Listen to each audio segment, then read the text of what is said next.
그럼 우리가 일상에서 전자파를 현명하게 피할 수 있는 방법은 무엇일까? 많은 사람들은 생활 속 노출되는 전자파를 차단하고 예방하기 위해 전자파 차단 제품을 많이 사용하는데요. 시중에 판매되는 차단 제품들은 정말 효과가 있을까요? 국립전파연구원에 따르면 시중에 판매되는 전자파 차단 제품은 대부분 효과가 없는 것으로 판명됐는데요. 또 차단 제품에 포함된 금속 성분은 전자기기의 성능을 떨어뜨리거나 오히려 통신 방해를 일으켜 더 많은 전자파를 발생시킬 수 있다고 경고했죠. 정부는 이런 제품의 관리 감독을 더욱 강화해 나갈 예정입니다. 전자파 차폐에 관해서 선인장을 방에 둔다든가 하는 그것도 거의 효과가 없고요. 동전을 PC 붙이면은 전자파가 감소된다. 일상에서 전자파에 적게 노출될 수 있는 가전제품 사용 가이드라인의 가장 현명한 방법은 안전거리를 지키는 일입니다.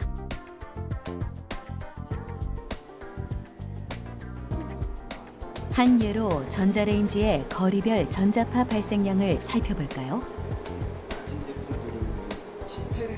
전자레인지와 밀접하게 측정기를 설치하고 출력을 최대치로 올려 1분간 발생한 전자파의 평균값은 약 154mgauss. 이번엔 제품과 측정기의 거리를 10cm 떨어뜨려 발생량을 측정해 봤습니다. 어떤 결과가 나올까요? 측정 결과 놀랍게도 전자파의 값이 이전보다 절반으로 뚝 떨어졌죠. 거리가 멀어질수록 전자파의 값은 현격히 떨어지는 것을 확인할 수 있습니다. 이를 통해 전자파의 방출량은 거리와 반비례함을 알 수 있죠.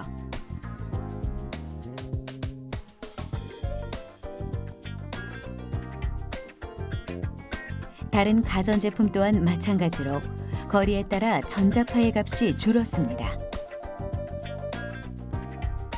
이는 전자파의 세기가 거리 제곱분의 1로 감소한다는 이론을 뒷받침하고 있는데요. 때문에 안전거리를 준수하는 것은 전자파를 피할 수 있는 가장 좋은 방법 중 하나인 거죠. 그럼 가전기기를 사용할 때 참고할 수 있는 제품별 사용 안전거리를 알아볼까요? 국립전파연구원에 따르면 휴대전화와 헤어드라이어는 10cm, 모니터는 60cm, 텔레비전은 150cm, 전자레인지는 200cm를 떨어뜨려 사용하면 인체에 무해하다고 하는데요. 유레카!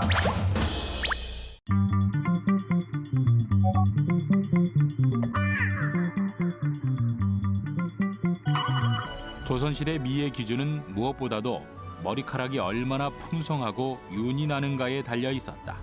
그래서 등장한 것이 가채다. 여성이라면 누구나 갖고 싶어 했던 가채. 그 수요가 급증하자 값은 천정부지로 치솟았고 가채가 귀하면 귀해질수록 부녀자들의 욕망은 더욱 커져만 갔다. 60냥이나 하는 이 가채를 시댁에서 마련해 주시니 내가 시집을 잘 오긴 잘 왔어. 요즘 쌀 한 가마니가 3냥이라던데 이 비싼 것을 마련해 주시니 말이야.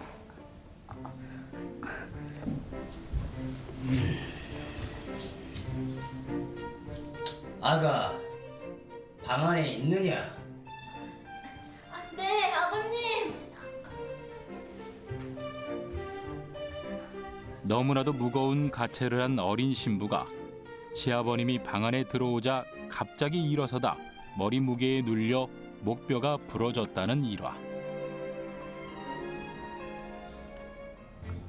가채에 대한 벗지 못할 욕망 때문에 목숨을 잃어야만 했던 어린 신부의 이야기는 조선시대 실학자 이덕무가 쓴 청장관 전서에 전해지는 내용으로 그만큼 당시 여인들의 가채를 향한 욕망이 얼마나 컸는지를 잘 알 수 있다.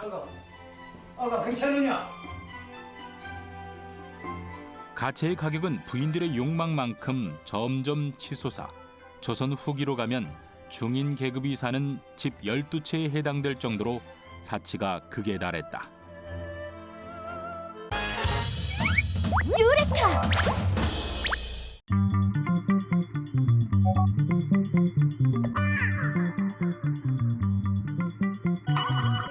기술자를 따라간 곳에는 정체불명의 재료들이 가득하다. 생유리입니다. 다양한 색상의 판유리를 무려 300여 점 이상 보관 중이라는 기술자. 도대체 이 생유리로 뭘 만든다는 건가요?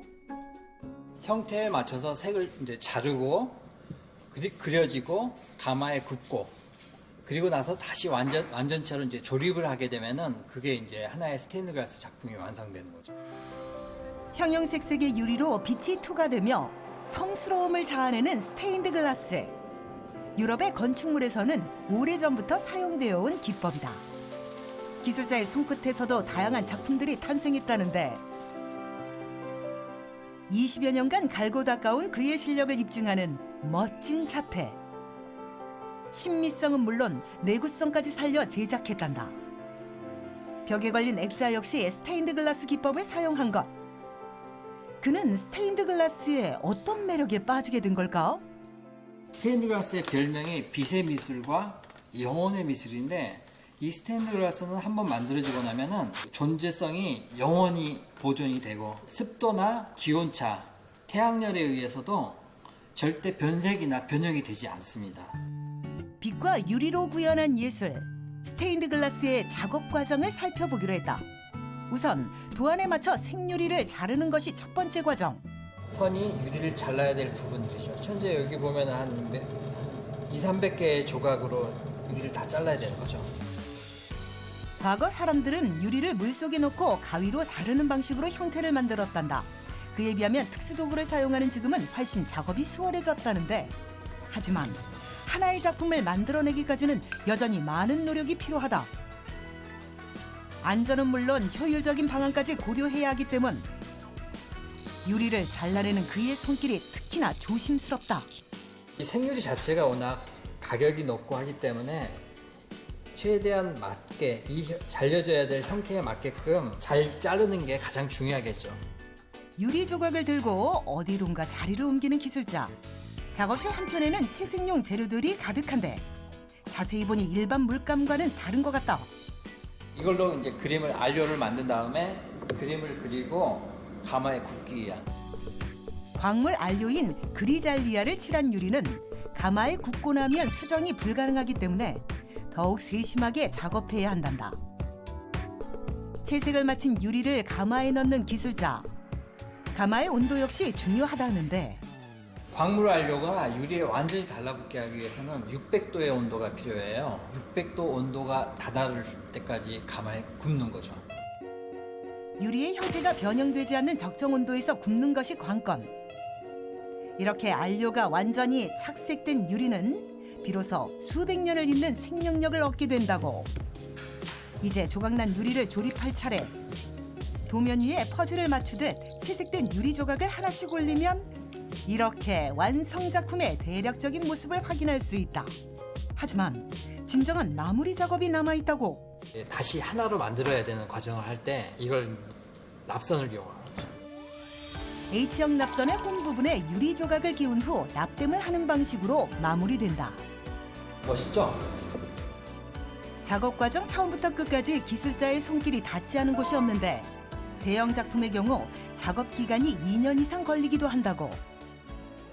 100년, 200년 뒤에는 어떻게 될지 모르겠지만 지금까지는 기계로 할 수 있는 부분이 하나도 없어요. 전부 다 손으로만 할 수밖에 없어요. 종교적 색채에 대한 편견을 깨고 활용 분야를 다양하게 넓혀가고 싶다는 기술자. 최근에는 도심의 시장에도 스테인드 글라스 작품을 설치했단다. 유레카!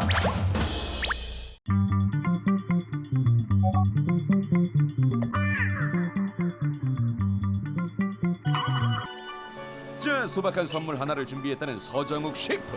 조심스럽게 뭔가를 꺼내오는데 마땅히 드릴 건 없고 계란 하나 드셔보시죠. 그냥 깨서 먹어요. 네네, 걱정 마십시오. 아니 갑자기 웬 달걀인가 했지만 일단 맛을 보기로 하는데 언뜻 보면 그냥 삶은 달걀. 응? 계란 아닌데? 우유 맛도 나는 것 같고 뭔가 계란 맛이 아닌 것 같은데. 이게 분자 요리에서 되게 재밌게 표현할 수 있는 이미테이션 분자 요리 기법입니다. 지금부터 한번 만들어 볼게요. 이 재료가 만리톨, 말티톨이라고 말씀드린 그 두 가지의 당들이 여기에 섞여 있는 제품이에요. 그래서 얘만 있으면 재료는 끝이에요. 이거 하나만 있으면 그쵸? 계란 껍질은 끝인 거예요? 맞습니다. 버섯이나 석류의 뿌리 등에서 추출한 당분인 만리톨과 말티톨이 섞인 파우더를 냄비에 넣고 가열해주면 녹으면서 액체화되는데 이때 결정이 생기지 않게 잘 저어준다. 일정 온도에 다다르게 되면 달걀 모양의 틀에 부어 모양을 잡아주는데 이때 한번 뒤집어 잔여물을 빼주어야 이렇게 매끈한 달걀 모양 껍질이 완성된단다. 실제 달걀과 비교해봐도 정말 똑같은데요. 자, 이제 계란 껍질을 만들었으니까 계란 흰자를 만들어야겠죠? 네. 크림이랑 우유를 가지고 제가 계란 삶은 흰자처럼 제가 푸딩을 한번 만들어 볼게요. 생크림과 우유를 냄비에 부은 후 이번에도 수상한 가루를 넣는데 이건 또 무엇이단가요? 분자 요리 재료 이오타 카라기난. 이오타 카라니난을 우유, 크림 등의 유제품과 섞어주면 유제품 속 칼슘과 결합하여 젤리가 되는 특성을 가지고 있단다. 이렇게 만든 흰자를 껍질에 붓고 망고로 만든 노른자를 넣어주면 껍질부터 흰자, 노른자까지 실제 달걀이라고 해도 믿을 수밖에 없는 망고 크림 달걀 디저트가 완성이 됩니다. 사실 분자 요리라는 게 되게 어렵기도 하고 많이 못 들어봐서 생소하기도 한 분야였는데 직접 이렇게 함께 만드는 과정도 보고 저도 따라서 만들어 보니까 되게 재미있고 쉬운 과학 원리가 들어가 있다는 거를 알 수가 있었어요. 되게 재미있는 분자 요리 시간이었습니다. 분자 요리란 식재료의 분자 구조를 과학 원리를 이용해 변화시켜 만든 요리인데 때문에 일반적인 음식과는 달리 모양부터 맛, 질감까지 색다르게 나타나는 것이 특징이란다. 유레카!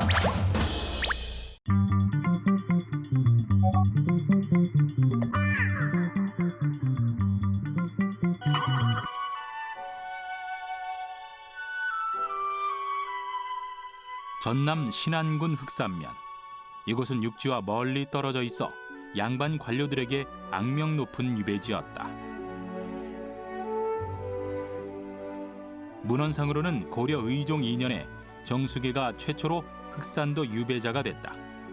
이를 시작으로 조선시대 말까지 130여 명의 유배자가 섬 여러 곳에 머물렀다. 정약전은 흑산도에서 유배 생활을 하면서 사리에 서당을 짓고 마을 아이들에게 글을 가르쳤다. 그리고 조선 최초의 해양생물 백과사전 자산어보를 집필했다. 현산어보라고 불리기도 한 자산어보는 3권으로 구성된 원본이 사라지고 10여 종의 필사본이 남아있다.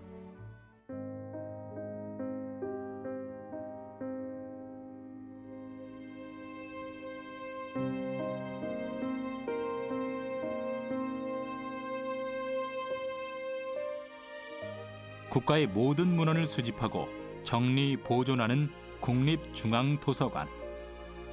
이곳에 자산어보 필사본이 보관되어 있다. 흑산도에 유배를 가 있으면서 거기에서 실질적으로 굉장히 풍부한 의료들이 흑산도에 있다는 것을 알고 그동안 본인이 느껴왔던 중국 서적이랄까 이런 도에서만 봐왔던 책들이 잘못된 점들을 발견을 하게 됩니다.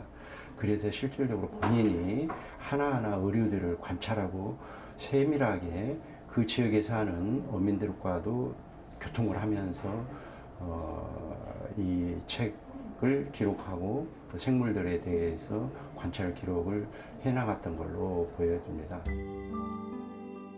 자산어보 1권은 비늘이 있는 어류, 2권은 비늘이 없는 어류와 딱딱한 껍질을 가진 어류, 3권은 해조류와 기타 생물에 대한 기록을 담고 있다. 19세기 당시 흑산도 바다에 서식하는 해양 생물 중 226종에 대한 각각의 특징과 정보를 기록했다.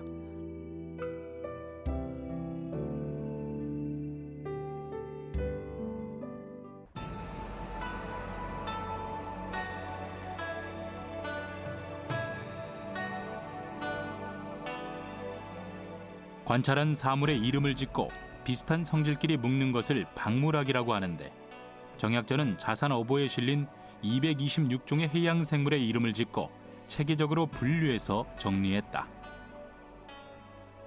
비록 유배 중인 양반이지만 흑산도 주민들을 가까이 하고 그들의 도움을 받아 생선을 잡고 해부한 후 기록으로 남긴 정약전. 이것이 바로 학문 연구에 지위가 없음을 몸소 실천한 19세기 실학자 정약전의 연구 방법이다.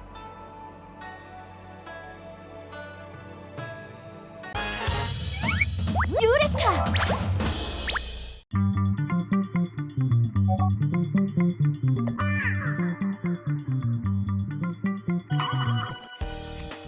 많은 사람이 우려하는 휴대전화의 경우 뇌와 가까이 접해 있기 때문에 그 규제 방안은 더욱 엄격합니다. 휴대전화의 전자파 인체 흡수율을 뜻하는 SAR. 각국에선 머리 부분에 대한 SAR이 기준치를 넘지 못하도록 규제하고 있는데요.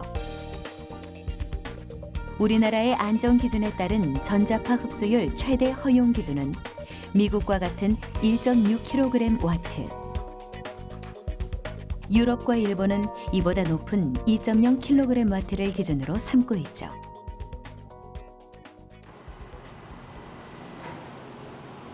전자파의 인체 흡수율 SAR을 측정할 수 있는 차폐실. 이곳은 외부에서 들어오는 전자파를 차단해 정확한 측정값을 구할 수 있는 설비입니다. 인체를 대상으로 측정이 곤란하기 때문에 사람 모양의 팬텀을 만들어 평가하죠. 전자파 흡수율 측정기를 이용해 통화하는 상황을 가정, 전자파 흡수율을 측정했습니다. 휴대전화의 고주파로 인해 급격히 상승한 머리 주변의 체온. 휴대전화의 위치를 살짝만 바꿔 다시 측정해봤습니다. 뺨에 닿는 면적이 줄자 열감도 확연히 줄었는데요. 휴대전화는 닿는 위치뿐 아니라 사용 환경에 따라서도 전자파의 값이 달라집니다. 통화 연결 중엔 평상시보다 2배에서 4배 정도 강한 전자파가, 또 빠르게 이동하는 지하철에서 통화할 땐 정지 상태에서보다 5배가량 높은 전자파가 방출됐죠.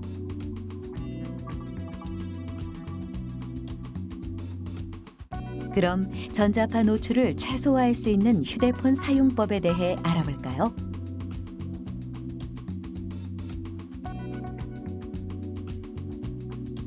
휴대폰을 장시간 사용할 때는 좌우를 번갈아 가며 사용하는 것이 좋습니다.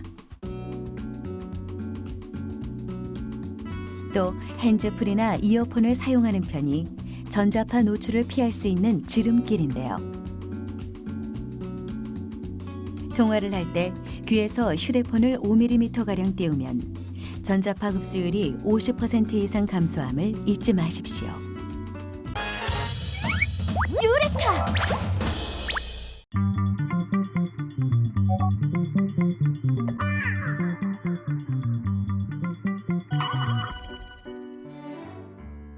엄마의 뱃속에서 아기가 태어나기 전까지 행실과 역할 등을 여러 시각으로 분석한 책.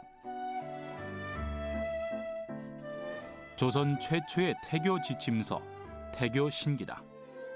그렇다면 태교 신기의 핵심은 무엇일까? 태교신기는 전체가 10개의 장으로 구성이 되어 있는데요. 결국 아기를 가진 어머니의 마음가짐, 그 다음에 처신의 문제, 그 다음에 가족들의 어떤 도움, 이런 여러 가지를 이야기하고 있는데, 그 중에 핵심을 이야기한다면은 결국은 태교의 중요성은 온 가족이 다 참여를 해야 된다라고 하는 점입니다. 특히 남편의 역할을 강조하고 있다는 점이 태교신기의 가장 큰 특징인데요. 임신 기간은 280여일 정도 된다. 약 9개월에서 10개월 사이 동안 엄마 몸속에서 아기가 자라는 것이다. 그 시간 아기는 엄마의 영향을 받지 않을 수 없다. 그런데 태교신기의 핵심 중 하나로 꼽히는 내용이다. 10년의 스승 가르침보다 어머니의 10달 태교가 중요하고, 어머니의 10달 태교보다 중요한 것이 하룻밤 아버지의 가르침이라고 했다. 최근에 지금 연구가 되고 있는 후성 유전학의 부분으로 태아 프로그래밍이라는 이론이 있습니다. 이것은 음식 섭취라든가 스트레스 여러 분야로 생각을 해볼 수 있지만, 우선 음식 부분을 좀 생각을 해보면은요, 엄마가 잘 먹어야지 태아가 건강하게 태어난다라는 평생의 건강이 보장이 된다라는 그런 이론입니다. 태아 프로그래밍이란 뱃속에 있는 280일 시간 동안 태아 스스로 뱃속 이후의 삶을 준비하는 이론이다. 예를 들어 산모의 다이어트 때문에 태아가 배고픔을 느끼면 중요한 장기에만 영양분이 가도록 하고 덜 중요한 장기의 유전자를 꺼놓는다. 그래서 세상에 나오면 그 유전자로 인해서 비만이 될 수 있는 신체적 조건이 되기도 한다. 놀랍게도 태교신기에도 그 내용이 있다. 어미가 잘 먹지 못하면 태를 잘 기르지 못하고, 태가 잘 길러지지 않고 아이가 재주 있고 장수하는 것을 보지 못했다 적었다. 태교신기에서 현대의학을 발견할 수 있다. 양수 과소증의 원인 하나로 소음을 들기도 하는데, 태교신기에도 소음에 대해 경계했다. 태교신기는 산모 스트레스에 관해서도 적었다. 현대에서도 스트레스는 태아에게 큰 영향을 미치는 것으로 알려졌다. 271년 전 우리 조상들은 이미 태아에 대한 연구를 시작한 건 아닐까. 그리고 217년 후 산모들이 태교신기를 보고 태교를 하고 있다. 우리 선조들은 이미 태아를 하나의 생명체로 보고 저절로 자라는 것이 아닌 엄마와 부모, 그리고 가족들의 사랑과 관심으로 성장한다는 것을 이미 알고 있었다. 태교신기를 배운 산모들은 어떤 것을 느꼈을까? 저 여기 와서 태교신기에 대해서 처음 듣게 됐는데, 217년 전에 조선시대에도 여성들이 태교에 대해서 힘썼다는 게 놀랐고요. 동서고금 막론하고 어머니들의 자식에 대한 사랑은 정말 대단한 것 같아요. 유레카!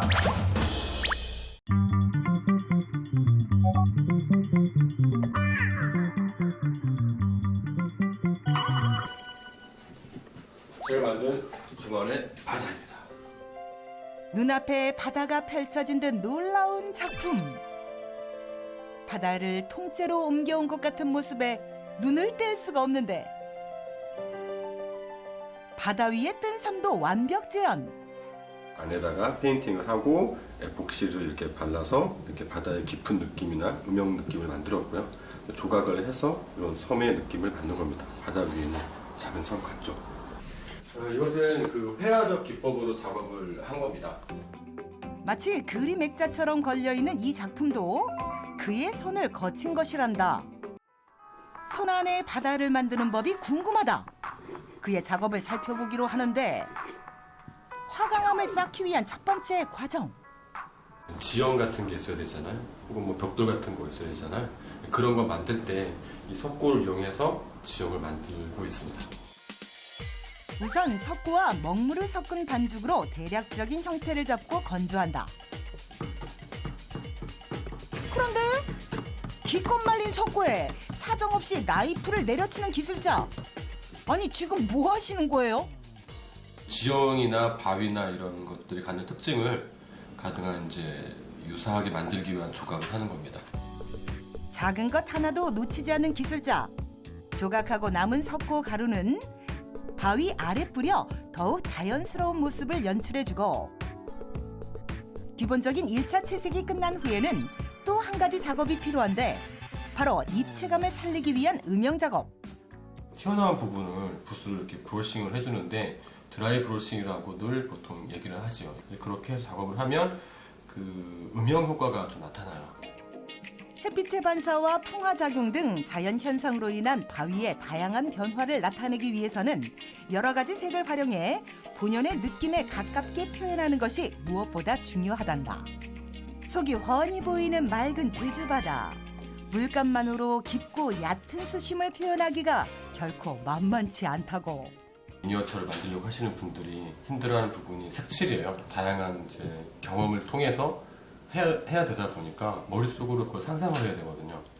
그리고 그게 또 이 손을 통해서 표현이 되다 보니까 그걸 가장 어렵게 생각하시죠. 채색도 물론 까다롭지만 그의 작품은 에폭시 아트라고 해도 과언이 아닐 만큼 이 특수 재료의 역할이 크단다. 다소 밋밋했던 바다에 에폭시를 바르자 금방이라도 물결이 일렁일 듯 입체감이 살아난 모습.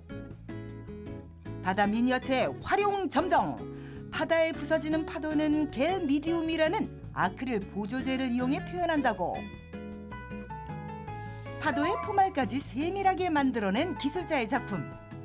마치 제주 바다에 떠있는 듯한 착각이 들 만큼 놀라운 싱크로율을 자랑한다. 크기도 모양도 제각각 하나뿐인 나만의 바다 완성!